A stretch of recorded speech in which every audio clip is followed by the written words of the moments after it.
What's up, Facebook and YouTube? I'm gonna try this again. My phone keeps running out of storage space. This is the fourth take. So hopefully I'll break it down a little more concise.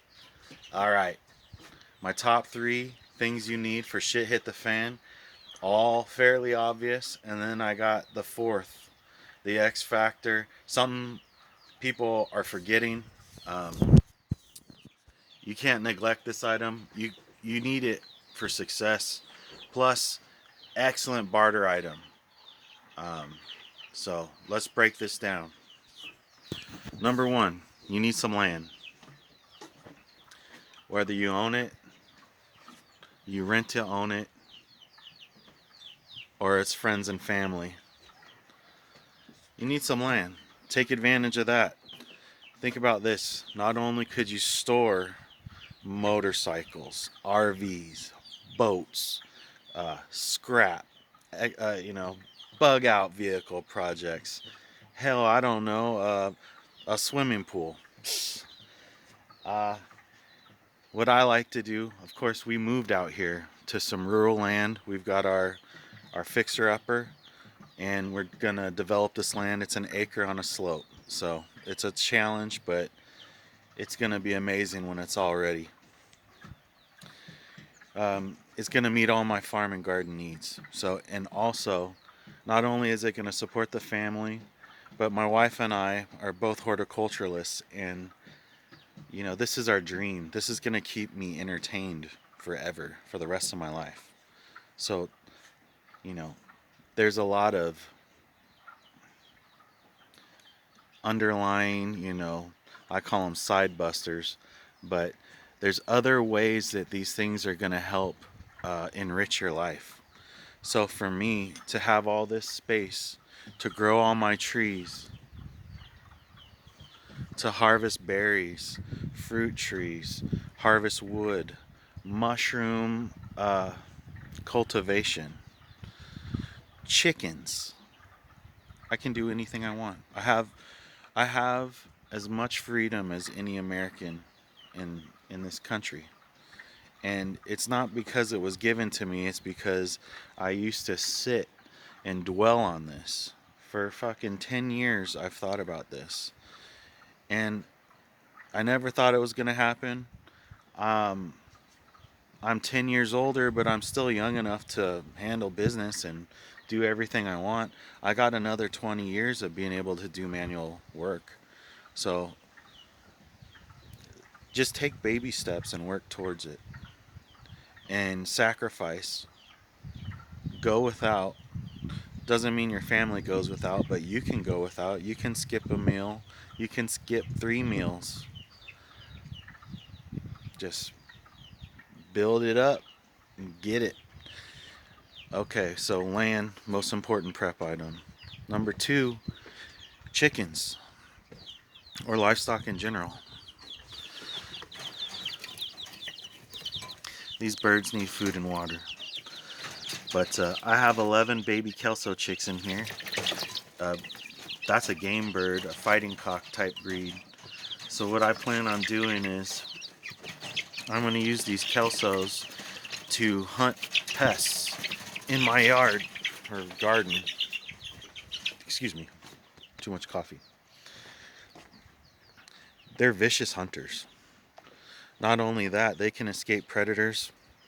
A game rooster can kill a hawk. And they're healthy. So you're going to be able to do a lot of different things with these birds. Of course, you could eat them if you wanted, but they're a little skinny. Their eggs are supposed to be good, but they're only going to lay half as many eggs as, say, a egg-laying breed. So I got these buff Orpingtons. That's the most popular chicken going right now. The little buffies. They're like orange and white. They have some variation. So that's my meat and egg layers. So what I'm gonna do is, I don't know if they'll be free ranging, but I could take a chicken tractor and run it up and down this road on my land. Plus I'm building a little corral and chicken area down there, and an area for my dog. I can sell these birds. I can sell fertilized eggs. I can eat the eggs, I can eat the birds, I can use the fertilizer from their shit. Um, you know, you think, why are you going to raise chickens? Eggs are cheap. Chicken probably cost me more to raise it than Foster Farms for me to buy it. So you got to look at the bigger picture. Like I said, there's these little side busters. I got the chickens for bug integrated pest management. They're going to be eating ticks, fleas, stink bugs, everything. While they do that, they're going to be fertilizing this property. And I mean, this clay soil in western North Carolina, that could use some chicken shit. That's like pure clay. It's going to need to be amended, and that costs money, and that takes time.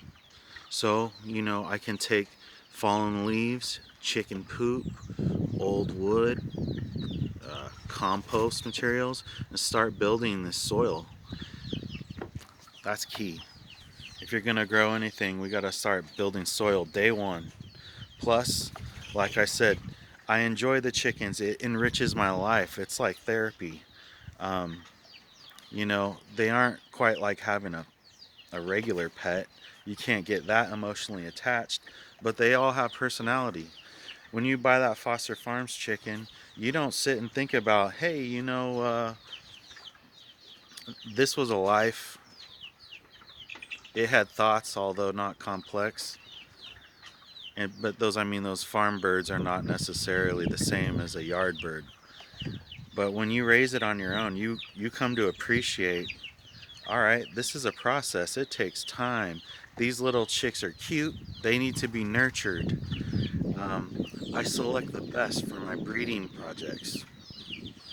And let me get into that. My breeding project's going to be combining game birds with the meat and egg layers to create leaner, meaner meat and egg layers that can not only be more resistant to viruses, bacterias, injuries, all that. They're healthier overall, but they're going to be more capable as far as escaping predators, uh, having that energy to hunt, having that killer instinct to fight a hawk when it comes in to take the babies and take the hens. I mean, look online, you see certain breeds of chickens, they'll fight a hawk, they'll kick its ass, they'll kill it. People find dead hawks in their chicken setups all the time. They find a lot of dead chickens too. Um, so that's one thing I got going. Next thing, you need a watchdog. Better than that would be a guard dog. And even better than that would be one that you adopted and saved from a shelter. So here she is. Hey baby.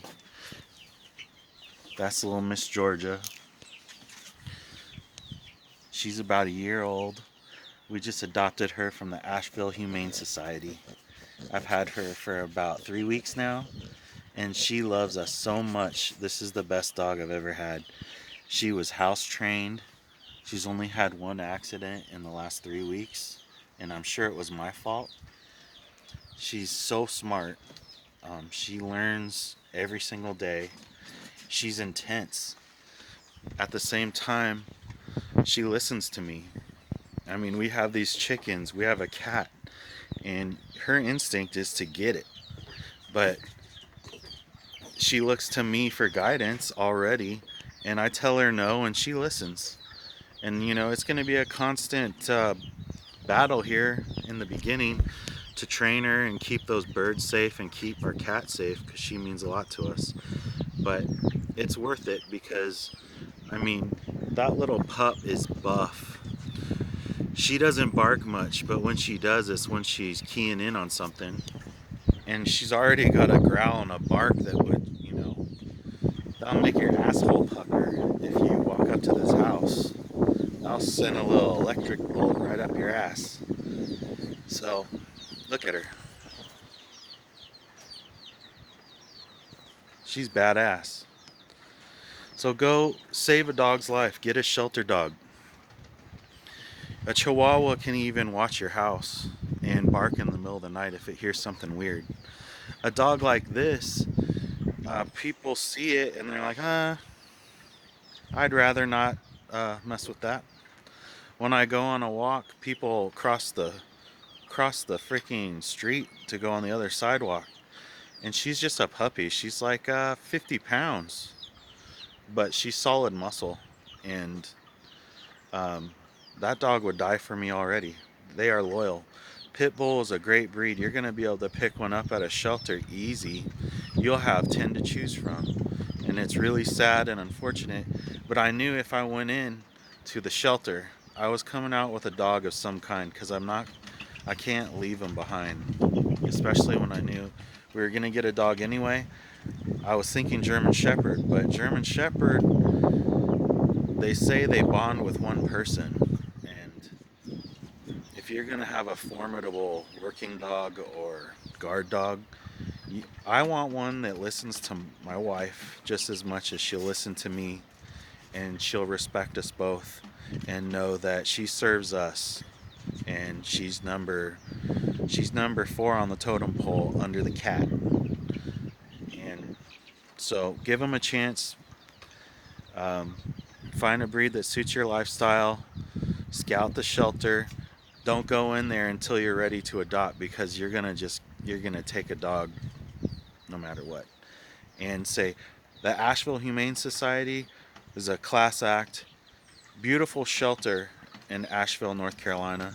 And not only that, the staff is great, but that dog over there, she was $35, and that included getting her fixed. So I mean, you can't beat that. I know it's not like that in other places, but save a life. It might save your life. So we broke it down. You got the acre of land, you got the chickens, you got the watchdog. Yeah. Number 3. Can you see this? My shirt, Veg Plus Bloom. That's a fertilizer company. Right here.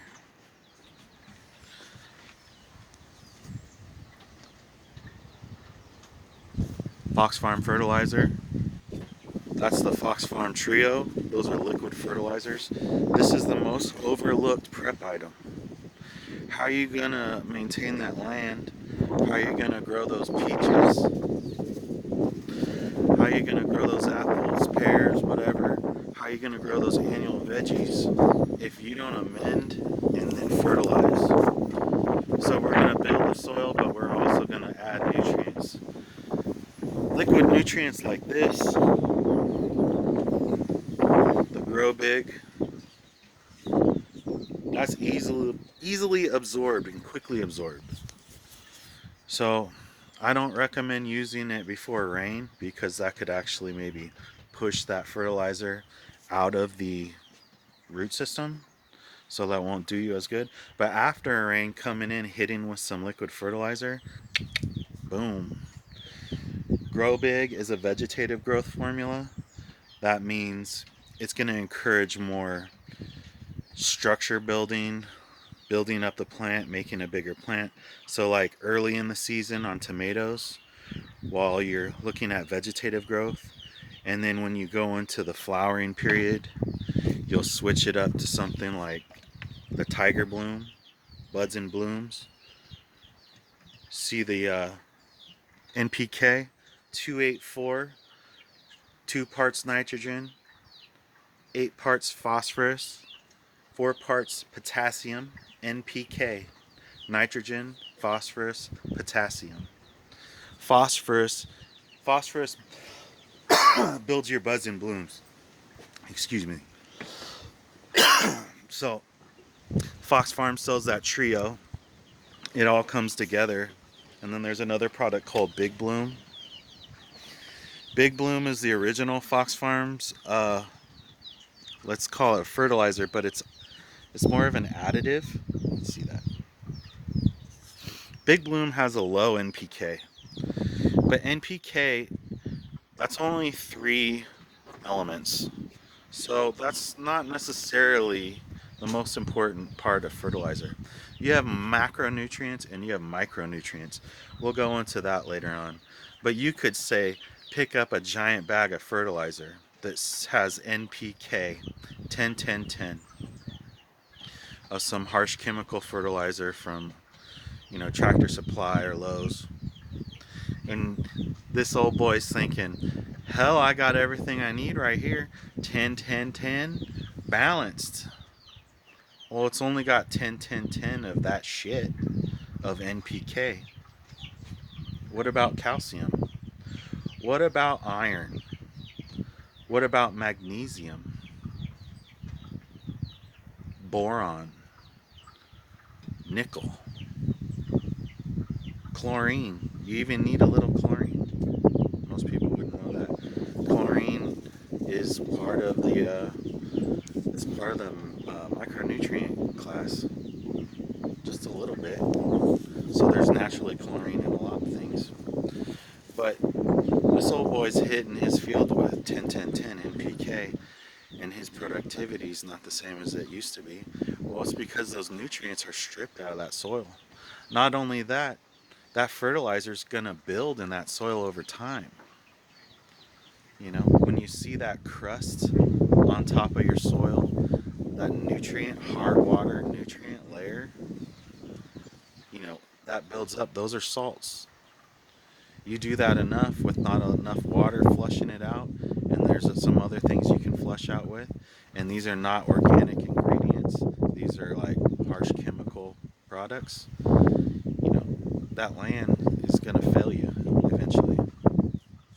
So you need to take advantage of not only chemical fertilizers but organic fertilizers, and then you also have microorganisms. You've probably heard of mycorrhizae or rhizobia, and they're products with these microorganisms. Microorganisms in the soil is what helps process that fertilizer and bring it into the root system.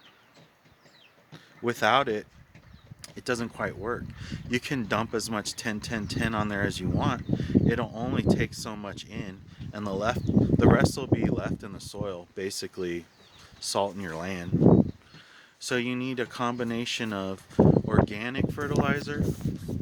You can use some serious potent chemical fertilizers, but don't neglect your micronutrient or your microorganisms. Now, Fox Farm soil, it comes with microorganisms in it. So if you're going to use that for, say, your starts, you're inoculating all these plants' root systems with what they're going to need to take in the fertilizer and the natural nutrients in your land.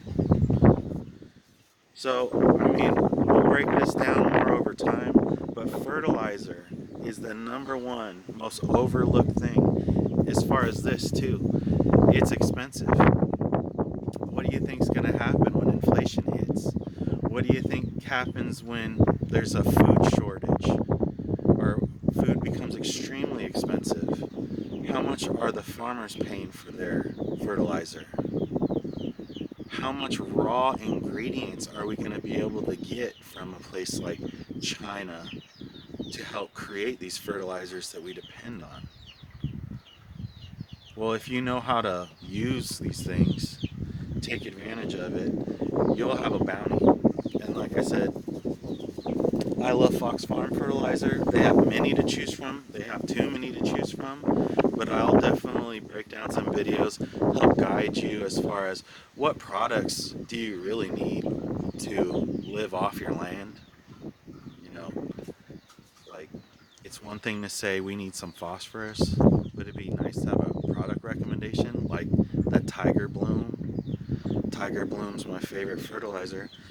Highly acidic, so you may have to pH balance it, but Tiger Bloom, shoot, blueberries, all berries, fruit trees, boom, evergreen trees, any fruiting tree, also tomatoes, peppers, all your veggies, once they go into bloom, boom, Tiger Bloom. Tiger Bloom, make that go boom. You know what I'm saying? Tiger Boom is the shit. Not only can you add these as liquid fertilizer straight to the root system, but you can mix them in a spray bottle. This is what I do. This is how you make a Fox Farm trio last you a season on an acre of land. Foliar spray. Now this says simple green, but this is actually the trio mixed into a squirt bottle. And we're gonna foliar apply, like say these trees right here, these bonsais. Oh, it's on a stream, so we'll go boom, boom, boom. All right, so that's straight to the root system. But foliar application goes to the tree itself. I'm pretending I'm spraying it because it's not really coming out right now. But a foliar spray goes on the foliage. You can use a far less concentrated amount of fertilizer on the foliage. You have to, but foliar fertilization is absorbed extremely fast and it's extremely efficient. Not every nutrient can be absorbed foliarly, but those NPKs, that macronutrients, that calcium, that can be absorbed straight through the foliage. But you don't want to burn these babies. So you apply it to the roots, you apply it to the foliage. Get you some fertilizer. Alright, thanks for watching. Have a good day.